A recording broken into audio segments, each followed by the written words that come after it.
So I've gone ahead and filled in these values here. The maximum is 45, that came from our graph and our table. Okay, the minimum is 5, the same thing, our graph and our table tells us that. And that equals 20. B is 2 pi divided by 12. 12 is the amount of time it takes to complete one revolution.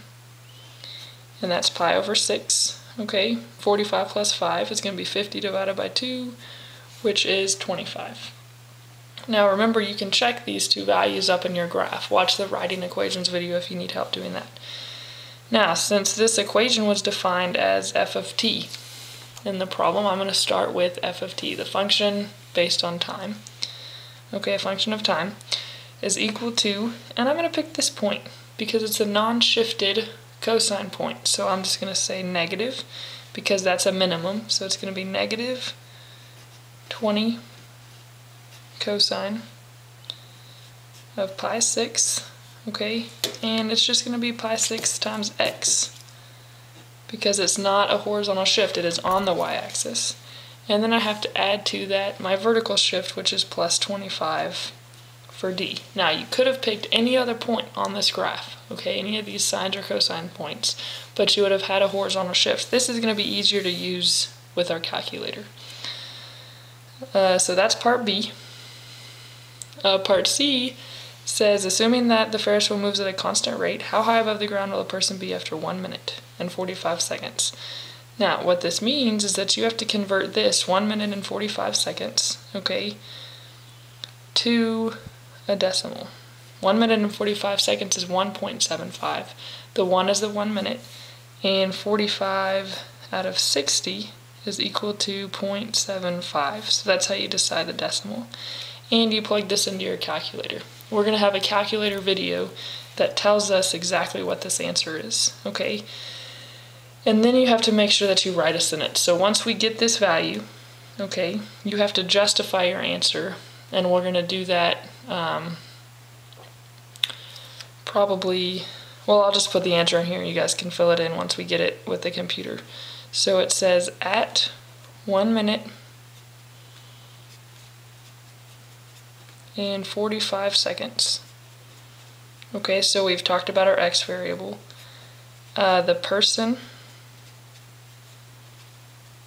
will be, and we're going to put whatever answer we get here, and there's going to be a separate video for that, will be that amount of feet off the ground.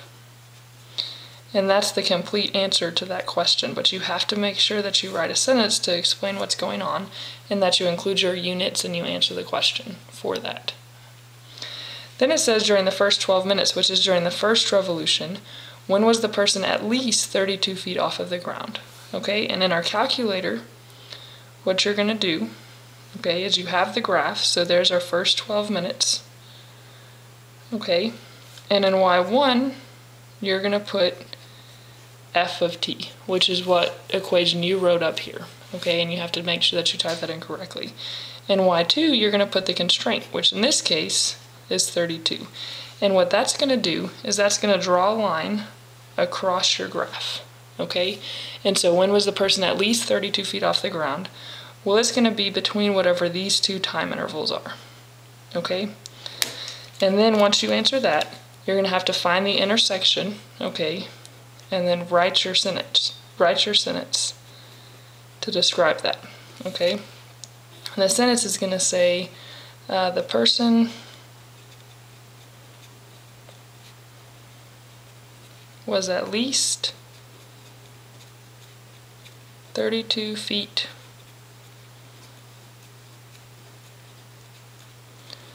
off the ground between, okay, this many and this minutes. And the answers to these blanks are going to come from whatever the x values at these intersections are, because the x values represent time and this represents height in feet. Okay, so once we figure out what those x values are, which will be the calculator steps, then we'll be able to answer this question completely. The next video that you're going to watch will tell you how to do the calculator work for part C and part D. And then you should be able to answer these, because these application problems are very, very similar once you figure out how to draw the graph and write the equations.